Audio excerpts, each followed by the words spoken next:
Hi, Dr. Pelto here.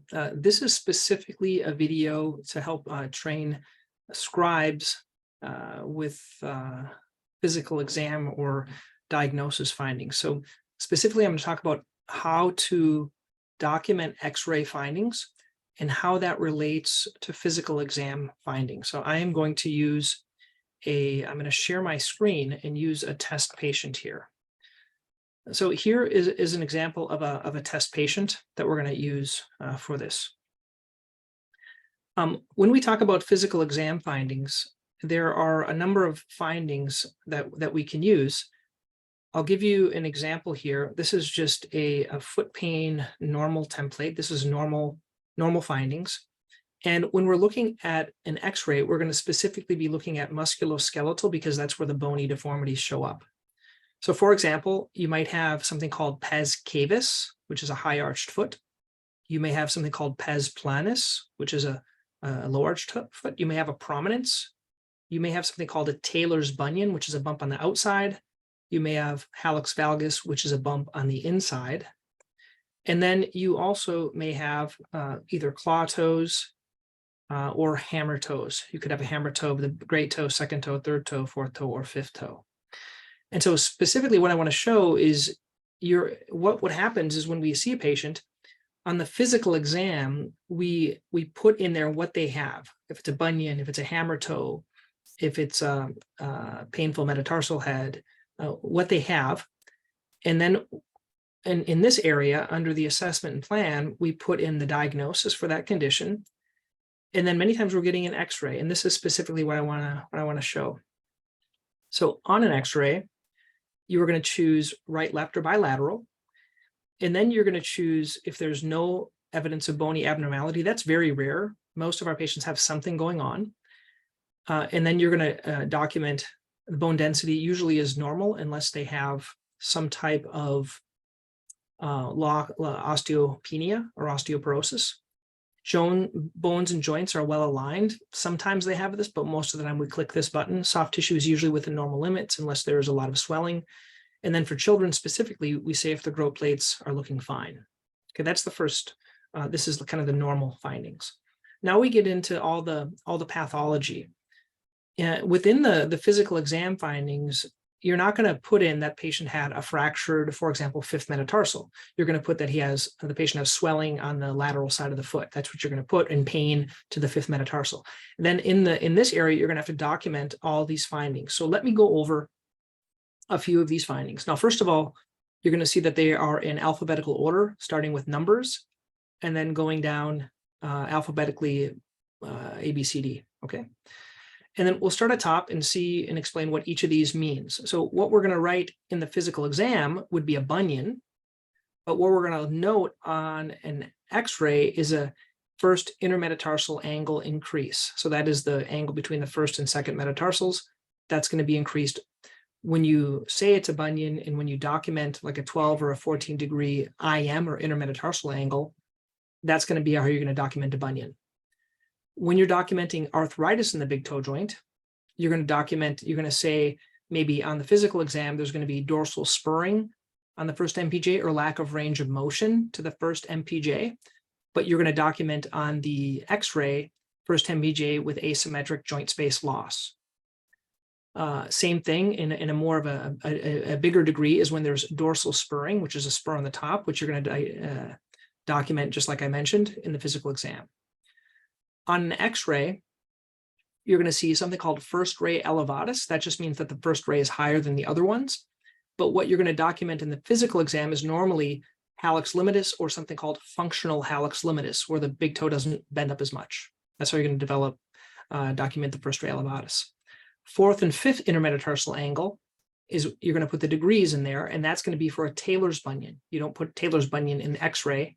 No, you put in increased fourth and fifth intermetatarsal. So the first intermetatarsal and the fourth and fifth intermetatarsal.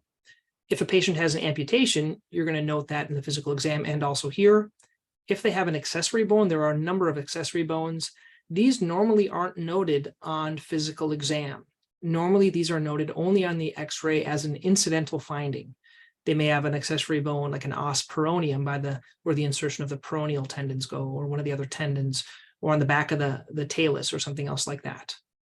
And we're going to mention that to you. Arthritic findings, if there's arthritis, we're going to let you know is that if it's the first MPJ, it's so common, it has its own place here, but there are other areas that have arthritis. Let's say the second and third met cuneiform joints. If there's arthritis there, we're going to let you know. If there's arthritis in other types of joints, we're going to let you know as well. Specifically, areas that are very commonly arthritic will have separate spaces, like here and also down here, degenerative changes in spurring of the midfoot. Those are going to be specific because it's so common. Occasionally, you're going to find a cyst in the bone, and we're going to say where the bone cyst is, what it looks like. When you have sesamoids, you can have something called a bipartite sesamoid. This isn't going to be noted on a physical exam unless someone has pain underneath the sesamoids. They could have pain underneath the sesamoids, and then you would have to say, is it the tibial or fibular sesamoid? And you would put that in there. Calcaneal inclination angle, this is used to say if someone has a high arched foot, which is pes cavus, or a low arch, which is pes planus, and you're going to put, if it's increased, that would be a cavus foot, a higher arched foot. If it's lower, it would be decreased, or if it's really, really flat foot, you would put markedly decrease. Now, this calcaneal inclination angle, in a physical exam, you're going to have pes planus, pes cavus, and you're also, normally with a pes planus, you're also going to have something called talar head uncovering, which is right here. And that just means that the talus is uncovered by the foot. So your foot kind of goes outward or abducts. And then there is also another angle that you might want to put is called the cuboid abduction angle. Occasionally we do that, not all the time. Then going on, in terms of spurs, there can be on the back of the calcaneus, which is the heel, there can be a spur on the bottom, or there can be a spur on the back of the heel. And we'll let you know, is it on the bottom or the back? Is it the right or the left? And you can put that in there. On a physical exam finding, you're not going to say that there's a spur there. You're going to say the patient has pain, for example, to the plantar medial heel, the bottom of the heel, or the posterior heel region, or the Achilles insertion region. And then you're going to document that accordingly in the x-ray. Sometimes there's calcifications in the soft tissue. This could be, for example, after someone has a cortisone injection and it has calcifications, or a lot of patients, they get calcifications in the lower legs. There's also something else that's called calcification that specifically looks like an artery in the foot, and that's called Mockenberg arteriosclerosis. And this is a calcification of an artery. So there's two different types of calcifications. The cuboid abduction angle is an angle, like I mentioned before, when you see a really flat foot, you're going to put that angle in there. A dorsal spurring first MPJ with joint space loss is basically the same as this one. So they're the same. This just allows you to put right or left. So I think it's a duplicate. If someone has osteoporosis or osteopenia, you can put in diffuse osteopenia noted to the foot bones. If someone has a long second metatarsal, occasionally patients with something called metatarsalgia or pain underneath the second metatarsal, they'll have a long second, and you can put long second or long third. Or if someone has a short that's elongated, there's also something called a short metatarsal. Like if someone has a brachy, which is a short metatarsal, like a brachymet in the fourth, that's pretty common right there. So that's how you use the long and short metatarsals. On physical exam, you're not going to say that I have a short one or long one, but you're just going to document it here. Exostosis is a bone spur that can be on a toe or part of the foot or anywhere if you see a bone spur.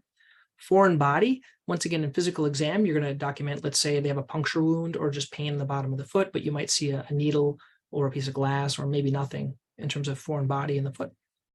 Hallux abductus interphalangeus angle. This is the big toe joint where the big toe goes inward. It's not a bunion, it's just at the joint of the big toe. The big toe has two joints right here, and if this one kind of goes in more, that's what this is called. And this is usually seen in conjunction with quite a large bunion and it rubbing against the second toe. Hallux valgus angle, which is similar to these other bunion readings. Now we're getting into the hammer toes. So in hammer toe, you're going to document that in the physical exam, but you're also going to document it here. So if it's a hallux hammer toe, second hammer toe, third, I just put hammer toes. I don't distinguish between hammer toe, mallet toe. You could do that if you want. That's how I do it. Hardware noted, for example, if you're doing a bunion and you have a screw or a previous surgery was done, like ankle fixation, you want to say hardware is noted and if it's in good position. Medial column faulting. This also is noted with a flat foot. So a very flat foot, you're going to have medial in the medial column, which is so basically it's an indentation. It's going to kind of go downward. That's where you would use that. Metallic marker, for example, when someone has an exostosis between the toes, we put a little piece of metal there. And that's what we use, a metallic marker to note that, to the exact space. Metatarsus adductus, many times in our x-rays, we see someone that has a big bunion, but it doesn't look big on the first IMA angle, the intermetatarsal angle, because of their metaductus. So we're going to put that in the chart that they have metaductus. We went over the calcifications in the arteries, multiple fractures in various stages of healing, suggestive of Charcot foot. This is the Charcot, if you're seeing with a midfoot in the mid or other parts of the foot, Charcot. Narrowed joint space. So for example, the second and third metatarsal phalangeal joint. An ossicle is like an extra bone that you're going to see in different areas. An OCD is an osteochondral lesion of the talar dome. You're going to see something in the talus where there's an indentation in there. Once again, that's going to show up as ankle pain or ankle swelling or pain with movement of the joint. Then you're going to see this on the x-ray. This is something we use for post-op x-rays taken, show no change in fixation, position of osteotomy, and healing as expected. For example, a bunionectomy, you could use this. Tibial sesamoid position, once again, when you're looking at a really big bunion, you can put in what number their tibial sesamoid position is. Short metatarsal, soft tissue swelling, if they have a really bad swelling from an ankle sprain or some other area, you want to put that in there. Spurring, I think this is a copy. There's a spurring somewhere else here. Talar declination increased with a very flat foot as well. You're going to see increased talar declination angle. And then we talked about talar head uncovering. Those are the ones I spend 90% of the time on. Occasionally, I'll use phalangeal fracture, and I'll say where it's at. And then there are fracture of all the other bones in the foot: talus, calcaneus, navicular, cuboid, cuneiform, and first metatarsal, second, third, fourth, and fifth metatarsal. And then we put in where it's at. Is it the base, midshaft, or neck? And then what's the position of it? So this is how we do x-rays, and we explain the difference between the physical exam findings and then the x-ray interpretation. So as you're documenting, we're going to read the x-rays to you, and you're going to just document this. And what you document here might be different than the physical exam findings. So I hope this was helpful. I'm going to put a link to another video here, actually all the videos for Athena Podiatry, which talks about how to properly document stuff for Athena in your medical record. Okay, thanks guys. Hope this was helpful.